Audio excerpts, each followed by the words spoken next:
Everyone, welcome back to my blogs. তো এটা হচ্ছে সেই ৭০ যুগ আগেকার ভিডিওর মধ্যে একটা ভিডিও, যেটা কিনা আমার গ্যালারিতে লাভারিসের মতন পড়েছিল।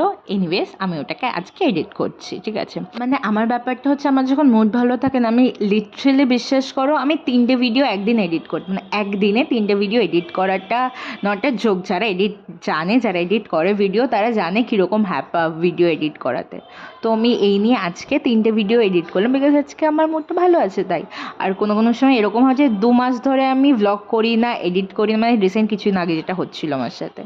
তো যাই হোক, আমি রাখির পরে যেদিনকে পিজিতে গেছিলাম, এটা সেদিনকার ভ্লগ। সেদিনকে আমি রাত্রেবেলা সানির দোকানে গেছিলাম সাহিলকে নিয়ে, ওকে রাখি পরানোর জন্য। এবার সাহিল তো রাখি পরবে না, আমি জানি না ওর কিসের কী।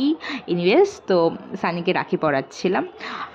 আমার কুশল আর বেনিকেও পরানোর ইচ্ছে ছিল, বাট বেনির সাথে আমার দেখা হয়নি, প্ল্যান করার পরেও দেখা হয়নি। আর কুশল হচ্ছে, ও বাড়িতে যায়নি বেশ অনেক দিন, তো ওর নিজের বোনের কাছ থেকে পড়েনি, তো ওর একটা কষ্ট হচ্ছিলাম। চল ঠিক আছে, পরে পরিয়ে দেবো, তোর রাখি আমি আমার কাছেই রাখছি। আর লিটারেলি ও রাখিটা আমার কাছে এখনও আছে। তো সেদিনকে সানি হচ্ছে first time pan fry momo বানিয়েছিল।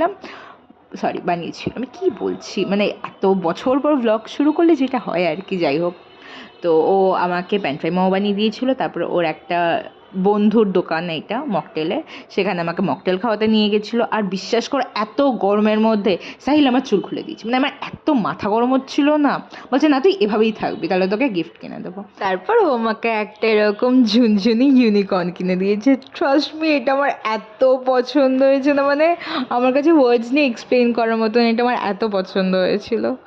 এটাকে আমি অ্যাজ ইট ইজ ভাবে সুন্দর করে ওই পিজিতে রেখে দিয়েছি। তো চলো, আজকের জন্য এইটুকুই, বাই।